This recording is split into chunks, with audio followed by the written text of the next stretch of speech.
Remember when Marvel spotted this moment in the Doctor Strange and the Multiverse of Madness trailer? We should tell him the truth. Or this moment in the Spider-Man No Way Home trailer? And it's a Photoshop. That would have been cool to experience for the first time in the cinema.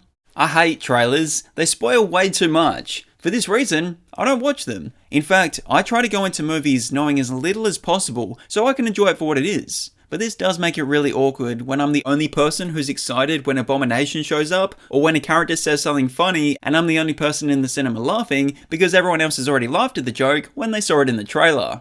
But what's worse than all of that is when a trailer decides to use a clip that spoils something big in the movie. So this is every time Marvel trailers spoiled the movie. In the first X-Men trailer, they show that Senator Kelly is anti-mutant. Then, a couple of seconds later, show that he himself is a mutant. Now, it didn't reveal how he got abilities, but it still gives away that character reveal. In the Spider-Man movie, the Green Goblin gives the Wallcrawler a choice to save a dozen kids or one person who's in a relationship with someone else. But you would know that he chooses both because the trailer gives that element away. Sometimes how something happens is more interesting than if something happens, but this is an example of something that didn't need to be shown to draw people into the cinema. Showing us that Spider-Man saves them takes away that element, only leaving us with, how does he save them? In X2, it's revealed that Magneto escapes prison. Now, I don't think many, if anyone, expected Magneto to be locked up the whole movie, but there may have been some people who thought the sequel would be focusing on this new villain and only having Magneto as a minor character. A different trailer shows that these guards haven't captured Wolverine, but actually Mystique. Showing something like this is different to showing a cool action beat, because it ruins something set up to be an interesting reveal. The one thing I know better than anyone is my own work. Spider-Man 2 shows us Harry unmasking Spider-Man, but there easily could have been a way to have the trailer convey Harry's interest in capturing Spider-Man without giving away that he does. I just think they showed a little bit more than they needed to.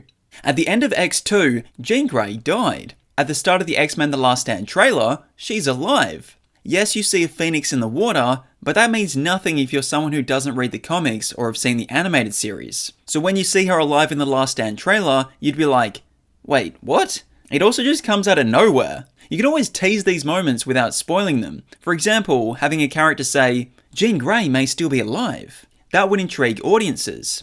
You could easily make a trailer based on X-Men The Last Stand without revealing Jean's involvement, just focusing on the cure aspect and mutant v mutant battle. Superhero trailers often show us how characters get their powers and who the villain is going to be. So it's kind of hard to say those moments are spoilers, but when a movie like Spider-Man 3 has multiple villains, they don't need to spoil the reveal for all of them. For example, Eddie Brock becoming Venom didn't need to be spoiled. For those who knew the character, would assume Eddie might become Venom based on the symbiote being in the movie. But those who don't know this character were just spoiled a major moment.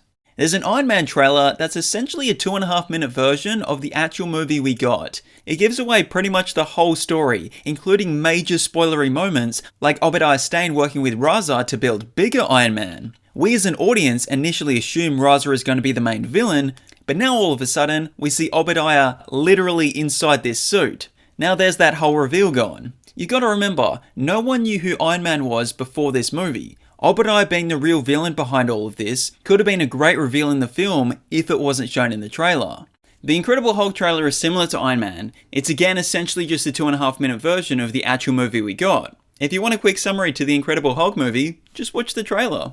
Wolverine is the selling point for a Wolverine movie. Yes, I think showing a couple of other characters builds excitement, but when the trailer for X-Men Origins Wolverine shows literally every single mutant that makes a cameo, it kinda takes away the impact when you see the film. As someone who doesn't watch trailers, I find joy and excitement in things like this, ultimately heightening my experience on first watch. So while everyone else is leaving disappointed hoping for more, I'm personally more satisfied because I'm learning of these cameos for the first time. I also think Kayla had too much involvement in the movie to show her death in the trailer, so it kinda leaves us waiting around for that to happen when watching the movie. I know it's a motivation factor for Logan to become Wolverine, but trailers misdirect people all the time to avoid spoilers, so this is something that could have easily been hidden. I would consider Thor fighting Loki in the Thor trailer to be a spoiler, because again, those who don't know who these characters are would end up being spoiled by the reveal of Loki being evil. Now, you may say that every other trailer has given away who the villain is, but for the Thor trailers, they showed the Destroyer and Frost Giants, so the movie could have been marketed around them being the main baddies, saving the Loki reveal for the film. Because X-Men First Class is a prequel, it almost gets a free pass from spoilers, because we know where these characters are going to end up.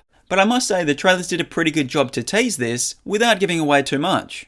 I've always wondered, what was the point of showing this moment in the Avengers trailer? Are you seriously telling me they couldn't put together a trailer that would entice people to see an Avengers movie without spoiling the moment that Hulk saves Iron Man? They could have still shown Tony being hit by the Chitauri because that built suspense, but they should have cut the catch out. The first Amazing Spider-Man movie released so much trailer footage and clips that someone edited it together in the order for which they thought it would be seen in the movie, and the duration of the video was 25 minutes long. That's not saying the total runtime of all the trailers was 25 minutes, because many of them showed the same clips over different trailers. That was how many minutes of original footage was officially released before the movie, and it spoiled a lot. And then for its sequel, Sony released about the same amount. I'm fine with them showing this moment because that's just a tease. I'm even okay with Rhino being revealed, but was it necessary to show Harry becoming the Green Goblin? Absolutely not. Now, a few of these spoilers I've spoken about on this list apply to all audiences, even those who don't read the comics or know much about certain characters, but The Amazing Spider-Man 2 gives a spoiler to just comic fans without actually showing the spoiler. The moment I'm talking about is Gwen Stacy wearing the exact clothing she wore in the comic issue which she died in. So unless this was a massive misdirect, a lot of people knew this was going to be the end for Gwen. Why did Avengers Age of Ultron spoil Vision being in the movie? People who don't read the comics have no idea who this character is, and those who do weren't like, another Avengers movie? No thanks. Oh wait a minute, Vision's in it? Let me buy 50 tickets immediately. No offense Vision, I love ya, but I don't think there was literally anyone in the world who saw Avengers Age of Ultron exclusively because of this tease. It's a privilege to be among them.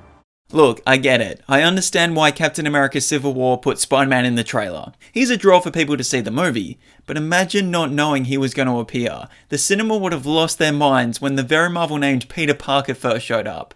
A moment I don't understand why they put in the trailer is Rhodey's apparent death, because it actually spoils the fact that he doesn't die from this moment. There's no way they would have put the death of a major character in a trailer if they were actually dead. So obviously we're just going to think he's injured in some way. Final trailers are usually the ones that just go all out with showing as many cool moments as possible to get as many people in cinemas as possible. For this reason, they tend to spoil a lot of things, like X-Men Apocalypse revealing that Wolverine will be in the movie. Now again, I do understand things like this because there are a lot more moviegoers who don't know all the ins and outs about what's going on in entertainment news. For some people, the first time they're made aware of a movie is when they come across a trailer. So while I still consider putting Wolverine in the trailer to be a spoiler, it is a draw for many people, and I do understand why they decided to put him in. Guardians of the Galaxy Volleyball 2 shows us who the team is, which gives away that Nebula decides to fight alongside them. I think showing us that Ned learns of Peter's secret identity in the Spider-Man Homecoming trailer is revealing a little too much, because it's not like they do much more with it in the trailer, for example showing the pair working together in some way, so it was just used as a shock moment. They also show Iron Man saving the day on the ship, so instead of being in theaters thinking, how is Spider-Man going to get out of this mess? Our minds are thinking, I wonder when Iron Man will show up to get them out of this mess. Hi, Spider-Man.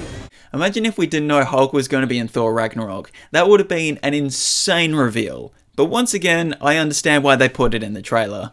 The Captain Marvel trailer tried to imply that the Skrulls were the baddies and the Krees were the goodies. But then they show us a shot of Carol Danvers with the other Kree soldiers, one of them being Korath from Guardians of the Galaxy, therefore giving away that the Krees are not the goodies we are led to believe.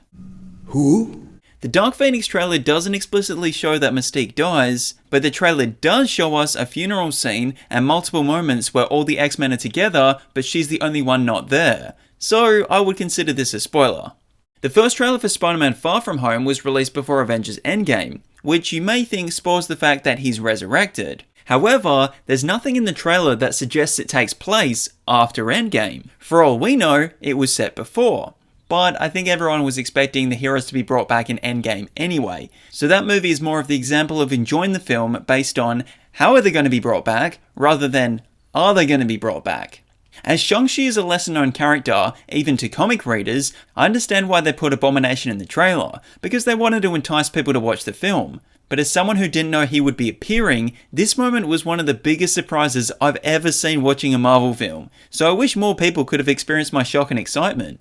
The Brazilian trailer for Spider-Man No Way Home had the lizard's head whipped back for no reason. Personally, I think this was 100% intentional to get more people to see it without officially confirming Tobey and Andrew were actually in it. I don't think you can make a mistake that obvious knowing how well people dissect trailers. Plus, they'd already used a version of this shot where his head doesn't whip back in other trailers, so this was a completely deliberate marketing campaign.